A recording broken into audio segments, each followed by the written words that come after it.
We're going to look at the level of cheating in online bridge around the world.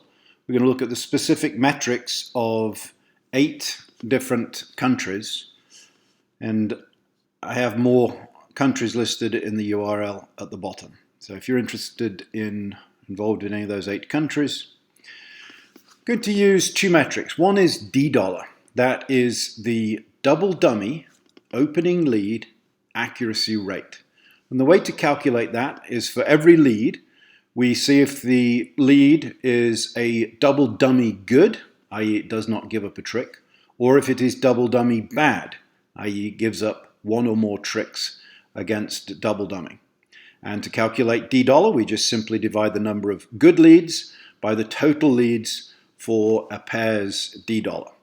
Very approximately, the average for club players is around 79%, for tournament players around 80%, and for expert players around 81%. Maybe surprising that the difference between expert players and club players is 2 leads in 100, but that's what the statistics say. I'm going to show you an Excel spreadsheet, and I'm going to use ACBL because I have the most number of boards, or pairs with the most number of boards. So I'm going to show snapshots of pairs with 20,000 total boards. That's approximately 10,000 leads.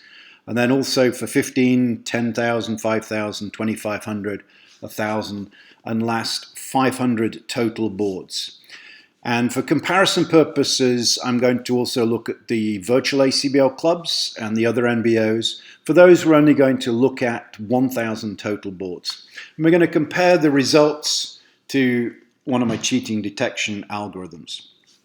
Some quick statistical notes just to keep the mathematicians happy. I'm using various statistical approximations. I'm going to point out what those are in the video. Excel provides some simple tools, and I tried to keep to use the simple tools. All the data is actually generated from the real world data that I have.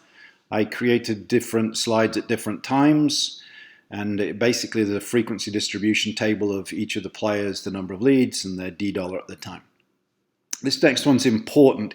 DDOLAR data is predicated. What that means is that the standard statistical tools that you may have been taught in high school may not necessarily apply. And it's also important to point out that DDOLAR data is performance data. And that also means that the standard statistical tools you may be familiar with may not necessarily apply. In other words, this is not a coin flip, this is not the roll of dice, it's not random, it is performance data. Now, unless you understand the last 2 bullet points and understand them well, you need to be very careful in how you apply the statistical models that you are familiar with to this data. All right, let's go straight into 20,000 boards. This is a chart that we will be using a lot, so I'll explain this one in quite a bit of detail, and then for the other ones we will go a little bit quicker. So in this case we are looking at ACBL, this is the chart title. This is a minimum of 20,000 boards. We're looking at the DDOLAR. There are 7 pairs. This is a scatter chart, so each individual dot is 1 pair, and the average is 80.39. On the y-axis, sorry that shouldn't be there, on the y-axis we have the number of leads. So I'm showing here that the number of leads. So this pair, for example, has over 20,000 total boards, but they have 10,067 leads. On the bottom I'm showing the DDOLAR. I'm going to try and keep the 80% line here. You'll realize as we go further, just smaller number of total boards. I try and keep this constant, always anchored at 0, and sometimes this stretches, so you always need to look at the scale when looking at these. So for these 7 pairs, when we actually do the average, and I'm using a very simple Excel calculation here, just averaging what those 7 data is. More technically correct would be to do a frequency distribution average. It turns out that this is in general close enough for the work we're doing, and in fact if we do the proper calculation, which is to total the number of leads for these 7 pairs, it actually ends up being exactly the same. So just a comment there that that's close. And with 7 pairs, the standard deviation, again using Excel, is 3.37. Now, I will state as a fact that these 2 pairs out here are cheating pairs. At this point, you have no reason to believe me, so just accept my statement for the moment that these are 2 cheating pairs. And I know because I've looked at the data and they are blatantly cheating. This one is actually in my district. District 7 actually lives in the same state as me, has been banned by some of the local clubs, but has not been banned by ACBL or by BBO. This is also another cheating pair. Now, with the standard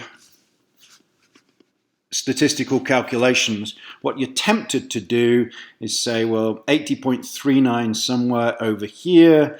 This pair at about 85% is about 1.5 standard deviations away, so you can't say they're cheating. In actual fact, I can say they're cheating because of their actual data. So the statistics is very good for detecting possible cheating pairs, but for prosecution or final determination on a pair, you actually have to look at the boards.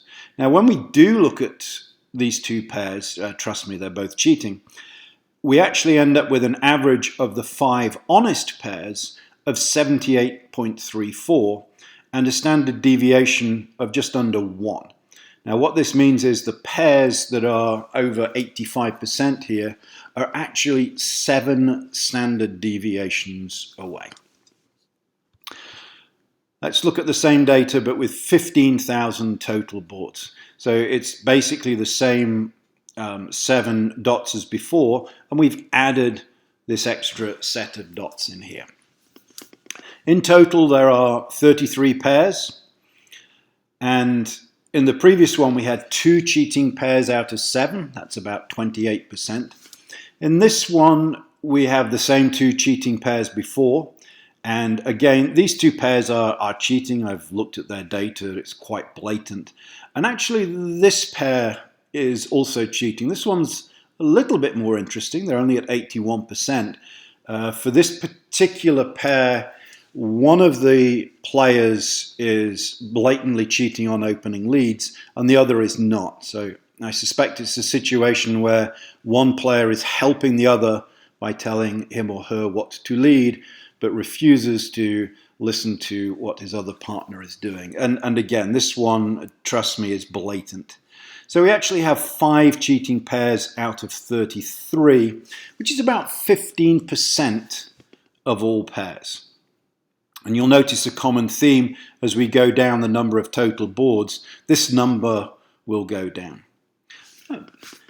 So now we're down to pairs that have played 10,000 or more boards. I have 155 of them in the database, and there are 14 of them that are cheating, so about 9% of all the data. And as an example, this one here is not a type of bridge player you would want to play with. The 5,000 now, this is the first time where it's easy to see, or easier to see, what is referred to as a double humped cheating chart. What that means is you can probably see a fairly normal, shall we say, standard distribution, a bell curve around this set of data. Now, there's also a bell curve around this set of data.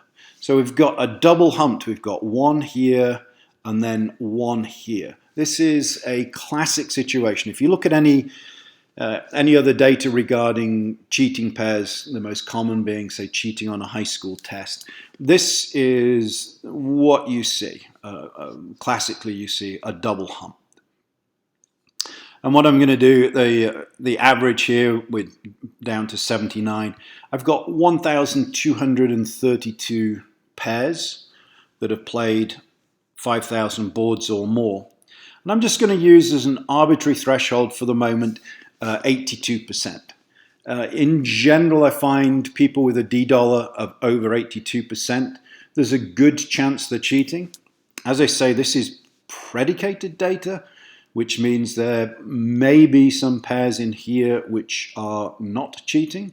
So there's a simple secondary test for that before we have to start looking at the boards. And this works out to be 7.39% of all the pairs. Now with 2500, you can still see the same double hump. And I've got 100, I'm now using 83%. The reason I'm using a higher number with fewer boards, you need a higher threshold. And there's 160 pairs. So if you imagine the line here at 83, you can see if I'm just arbitrarily taking everything to the right of 83, you can see some other pairs here that have got a large number of boards, and it's probable that they are cheating, but the estimated rate's at least 3.7%. Now we get down to 1,000 boards. Now this is a chart that I'm going to use for comparison with other NBOs. I have 14,000 pairs that have played 1,000 boards or more. It was 14,237 earlier in the week when I created this slide. There are 270 pairs which are over 84, and there's 469 which are over 83. And by comparison, there's 133 that are under 75. So that works out at about 3.29%. Now this pair out here, they were actually at 90.01. I manually changed their data to 90, so I didn't have to expand the axis here. That is actually an Italian pair, according to BBO. When I look up the two names, we'll see this is fairly common actually, that for one organization, the cheating pairs will typically be from a different country.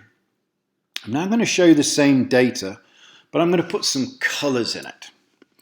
Now the red dots are pairs where the ACBL has convicted them or they've basically confessed to cheating. So you'll see how few of them they are, and you'll see that most of them are to the right.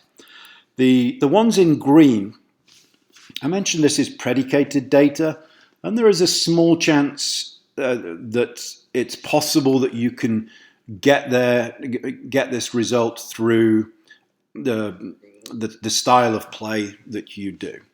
And so it would be very easy, for example, for me to take a pair who is here and explain to them how they could get to here without cheating. And so the green dots indicate possible pairs where, because it's predicated data, the results might be understandable. But the ones in blue, particularly the ones over here, are not. Now the pairs, some common well-known pairs, the Kents were somewhere around here. I think they're one of these three dots. Toby Sokolov, who resigned, I believe is this dot right here. So it just gives you an example of where those dots are. I mentioned this is going to be on two different methods. I'm going to show you another one just for comparison, just because there'll be some questions. You'll notice the total number of boards is different. I did the data for this slide. I update this data every single day, so the number of pairs increases. This is what I refer to as the ADDOLAR. Now this is for about a quarter of all the leads. The double dummy lead just doesn't matter. All 13 cards are equivalent from a double dummy standpoint. So what this calculation does is it ignores all of the boards which were double dummy the same for all cards, and then does the same calculation. And this little player out here is quite happily making music. So similarly, you know, these are the cheating pairs. And you know, earlier I said when we started out with 20,000 that we had the two cheating pairs. So we still have the same 7 dots at the top, and those are the 2 pairs that I said early on were cheating. This next slide is a cheating function which I use. So whereas DDOLAR is a performance metric, and it's possible in theory that you could do a little bit better and you'd be expected, certainly some pairs might be statistically expected to do slightly better. This one's a very different. This looks at the things that cheating players do and where their actions are successful. What I have found through help with various volunteers is that 60% is a very good threshold. So if this dot, and it doesn't matter exactly what this cheating function is, if this dot is over 60%, then pretty much you are strongly suspected of cheating. You can kind of see a normal curve here, and as we go further away from here, from that curve, it's more and more likely to be cheating. So some pairs around here are on the spectrum. If you look at the data, some will be cheating, some not. When we get further over here, these are just absolutely cheating. So this pair here, they have a very famous bridge name, but it's not the famous pair with the same name. So if they're watching this video, they'll have an idea that I know who it is. Now for this, there are 404 pairs over this 60% threshold. Again, I'm just doing this arbitrary, everything to the right, rather than trying to include and boost the numbers. So about 2.82% of players there are cheating. And when we start to look at the specific boards, further out here, it's just blatant. For the sake of showing it, this is the 500 boards. Because I have so many pairs, over 1,000 boards, this pair, for example, got over 26,000 pairs. We can detect cheating early on, but for cases I prefer to have a minimum. There's actually, and it's not shown on this chart, there are 4 pairs here which are over 90%. And the top player there is also a foreign player, according to BBO and their self-described country. Now I'm going to look at the virtual clubs. So same thing. We do have more players. So there's 19,000 pairs over that have played 1,000 boards or more. And it kind of looks like this is a normal distribution. If you look closely, you'll see there's sort of a double hump here. And the top pair here, the one most likely to be cheating according to DDOLAR, they're actually a Canadian pair, not an American pair.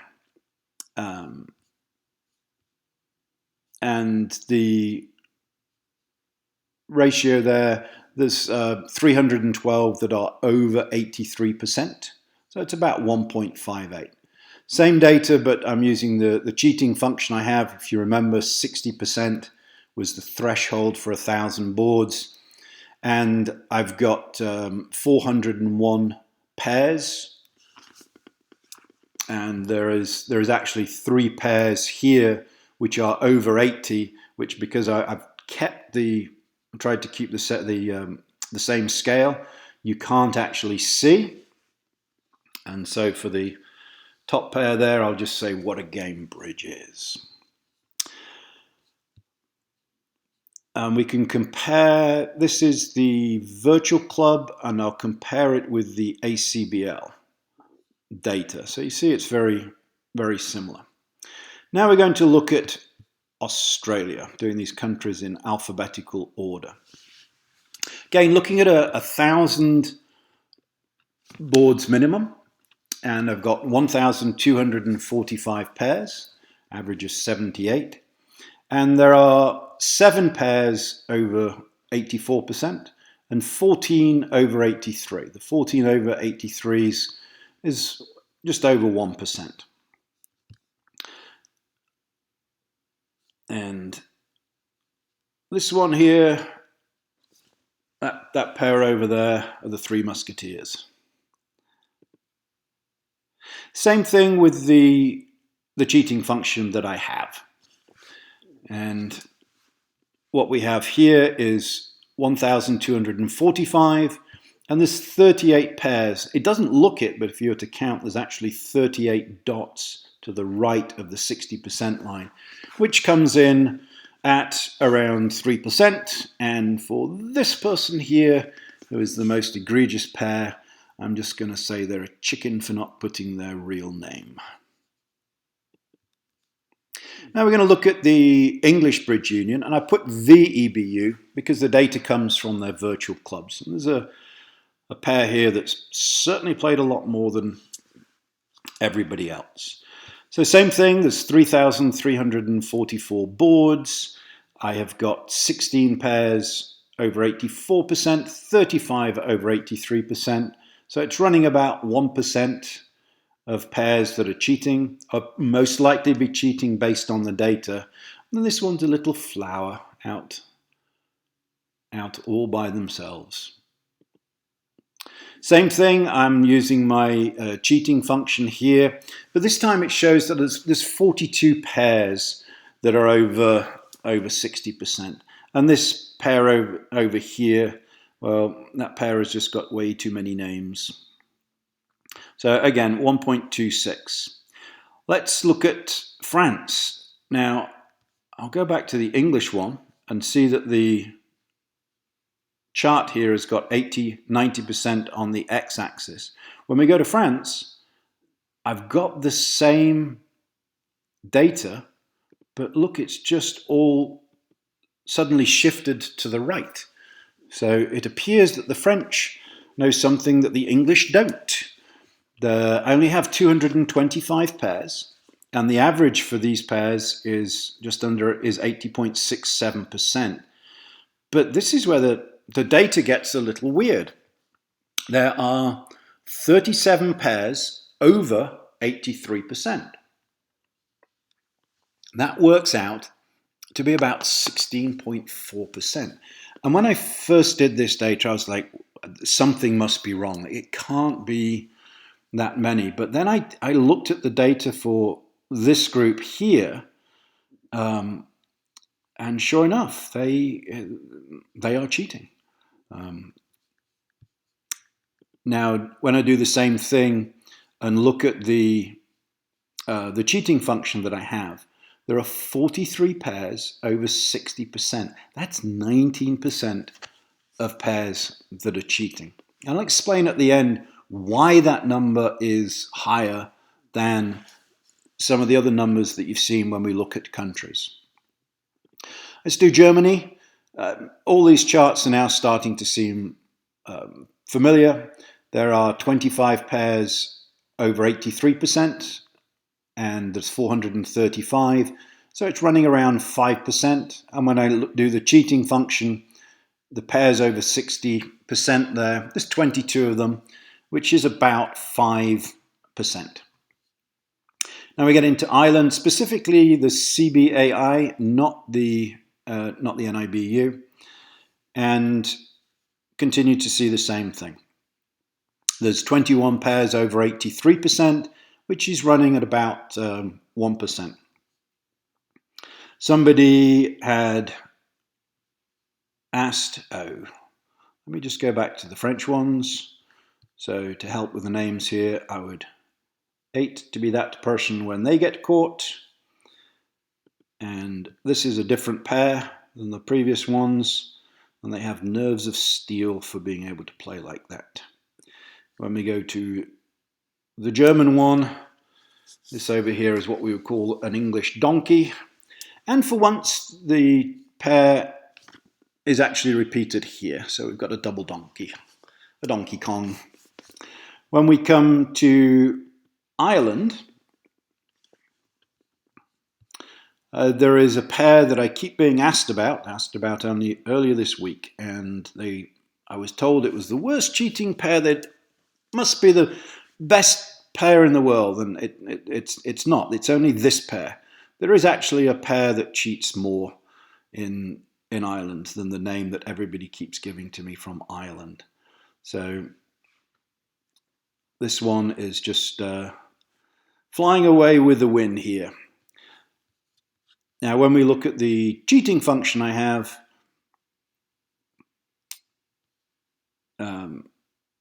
now I believe it's either I believe that's the pair that everybody keeps saying. Continuing with the different countries, we'll go on to India. I only have 442 pairs with over 1,000 boards. This is for the BFI. But 26 of them are over this 83%. And you can kind of see this double hump again, 1, 2, which is around 5.88%. And same thing when we get to the cheating function here. There's 22 pairs over 60%, which is right at around 5%. For Israel, 896 pairs, 39 are over this arbitrary 83%, which is about 4.35%. And when I do the cheating function, there are 37 pairs, and this is our golden girl right here. Now we get on to Italy. And we see the DDOLAR is high, 80.43%, and I'll explain why this is high. Only 176 pairs, but 26 of them are over this 83%. And again, you can kind of see this double hump again, which means about 14% of them are likely to be cheating.